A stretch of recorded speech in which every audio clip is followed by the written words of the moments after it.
যখনই ডক্টর ইউনূস বিপদে পড়ে এবং গত বছরের 8ই অগস্ট দায়িত্ব নেবার পর থেকে তিনি প্রায় বিপদে পড়ছেন এবং সেই বিপদ থেকে উদ্ধার পাওয়ার জন্য তিনি এক একবার এক একটা গল্প সাজান, একটা নাটক করেন এবং এই সরকার মিথ্যে, নানা রকমের উত্তেজনা এগুলো তৈরি করে মানুষকে বিভ্রান্ত করার একটা খেলা খেলছেন। এখন আবার এই যে আজকে অগস্টের 1 তারিখ, গতকাল সব পত্র পত্রিকায় মিডিয়ায় দেখলাম যে একটা জুনিয়র ছেলে মেজর সাদেক, তাকে তার ওয়াইফ পুলিশের এএসপি দুজনকে উত্তরার একটা বাসা থেকে গ্রেপ্তার করেছে এবং তাদের বিরুদ্ধে অভিযোগটা কিন্তু খুবই গুরুতর। তারা আওয়ামী লীগের কর্মীদের প্রশিক্ষণ দিচ্ছিল। কেউ কেউ বলছে যে আওয়ামী লীগের কর্মীদের গেরিলা প্রশিক্ষণ দিচ্ছিল। এই প্রশিক্ষণ নিয়ে আওয়ামী লীগের কর্মীরা ইউনূস সরকারকে উৎখাত করবে।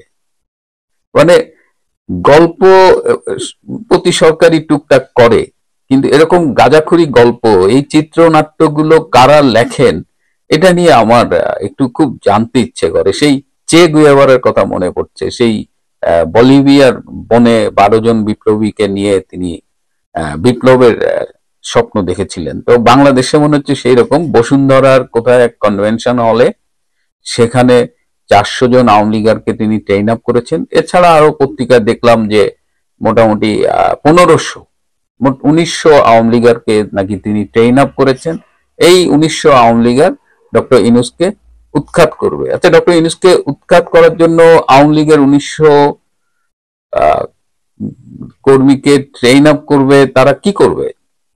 এই মেজর সাদেক আবার নাকি উনি রামু ক্যান্টনমেন্টের 36 ইস্ট বেঙ্গল রেজিমেন্টের অফিসার। 5 মাস ধরে তিনি ক্যান্টনমেন্ট থেকে অনুপস্থিত। আর্মির কি এই অবস্থা যে 5 মাস ধরে একটা অফিসার অনুপস্থিত, কিন্তু তারা তার কোনো ট্রেস করতেছে না বা কোনো খবর নাই?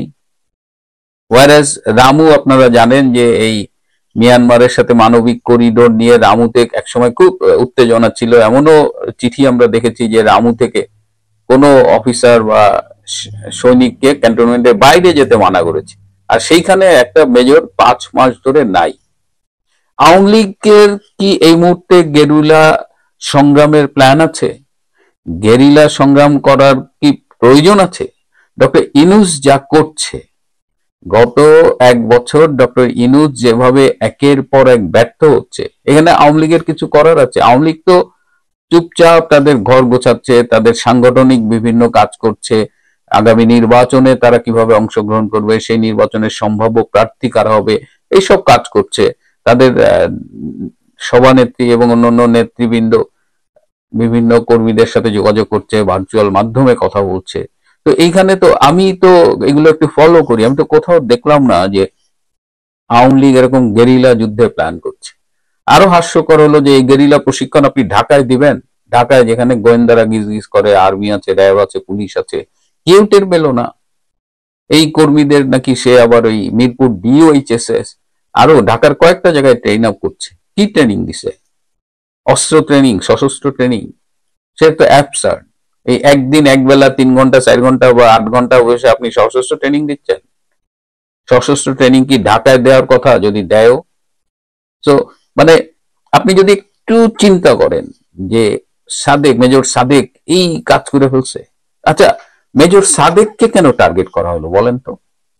মেজর সাদেক হলো বঙ্গবন্ধুর একজন অনুসারী বা সমর্থক বলা যায়, তাও বলা যায় না। 2020 সালের 17ই মার্চ বঙ্গবন্ধু শেখ মুজিবের জন্ম শতবার্ষিকীতে তার একটা স্ট্যাটাস, ফেসবুক স্ট্যাটাসের স্ক্রিনশট আমরা দেখেছি, যেখানে তিনি জন্মবার্ষিকীর শুভেচ্ছা জানিয়েছেন।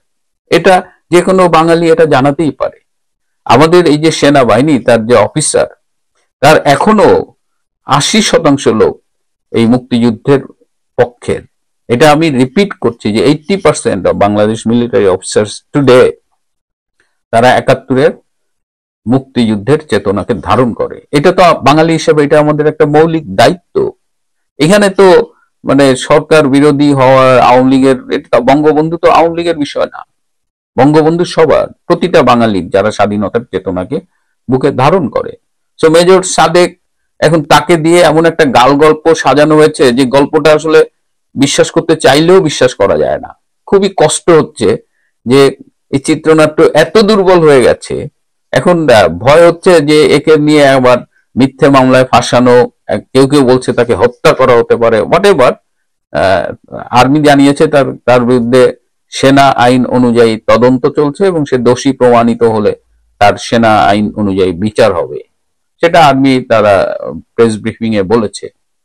কিন্তু আমি এই কালকে নিউজটা পড়ার পর থেকে ভাবছি যে আসলেই এতটা আবাল অর্বাচীন মেধাহীন লোকজন এই ইউনূস সরকারের আশেপাশে ভিড়ছে যে তারা এখন তো তারা চরম বিপদে আছে। আপনারা জানেন যে এই যে জুলাই সনদ নিয়ে শাহবাগে তারা অবরোধ করে আছে এবং সেখানে সাধারণ মানুষজনের যে রিয়াকশন আমরা দেখতেছি, এবং তাদের কিছু বলতেছে যে জুলাই সনদ যদি সংবিধান অন্তর্ভুক্ত না হয় তাহলে তাদের ফাঁসি হয়ে যাবে। মানে এখন তাদের মনে ফাঁসির ভয় ঢুকছে। আচ্ছা, যদি সংবিধানে আপনারা অংশ করেনও এবং আপনাদের অপরাধ যদি ফাঁসির যোগ্য হয়, এটা যদি ফাঁসি তুল্য একটা অপরাধ হয় এবং সংবিধানে যদি আপনারা জুলাই সনদ যোগও করেন, তাহলে কি আপনারা রক্ষা পাবেন? বঙ্গবন্ধুর খুনিদের তাদের তো ইনডেমনিটি দেওয়া হয়েছিল সংবিধানে, পঞ্চম সংশোধনীতে সেটা অ্যাডও করা হয়েছিল।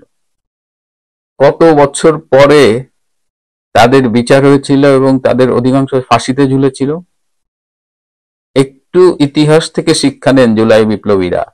এত ফাঁসির জন্য ভয় পাচ্ছেন কেন? বিপ্লব করছেন, সাহস থাকতে হবে। বিপ্লবীরা সূর্য সেনের মতো ফাঁসির মঞ্চে গান গাইতে গাইতে হাসি মুখে চলে যাবে, আর আপনারা এখন এই জনগণের দুর্ভোগ তৈরি করছেন এবং জনগণ তো গালাগালি করতেছে দেখলাম সোশ্যাল মিডিয়ায়।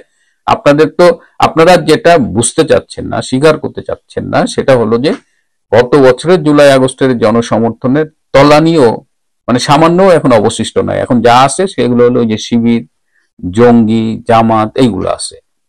আর বিএনপি সে তো তার রাজনৈতিক দেউলিয়ত্ব যতই দিন যাচ্ছে সেটা আরো প্রকট হয়ে উঠছে। সুতরাং এই আমাদের সময় সাদেক আলী নামে একজন অভিনেতা ছিলেন, খুব জনপ্রিয় ছিলেন, আমারও খুব প্রিয় ছিল, এবং তিনি যে গুটা গুটা ওর স্যালাইন নিয়ে তার কিছু অভিনয় এখনো মনে পড়ে। মারা গেছেন। তো আজকে এই মেজর সাদেককে নিয়ে যে তামাশা শুরু করছে এই ডক্টর ইউনূস, এটা নিন্দা জানানোরও ভাষা নেই। এবং আমার বিশ্বাস যে সাদেককে দিয়ে যে নাটকটা সাজানো হয়েছে এবং সাদেককে একটা মিথ্যা অভিযোগে ফাঁসিয়ে দেওয়ার একটা চেষ্টা চলছে, সেটা মনে হয় না যে খুব একটা সাকসেসফুল হবে। এবং ডক্টর ইউনূস আর কয়দিন থাকবে, কি অবস্থায় থাকবে, এটা নিয়েও কিন্তু এই সামাজিক যোগাযোগ মাধ্যমে কান পাতলেই দেখা যায় যে কি অবস্থা। প্রিয় বন্ধুরা, সাদেকের এই নাটকটাকে আর গ্রহণ করতে পারছি না। তবুও ভালো থাকবেন, সুস্থ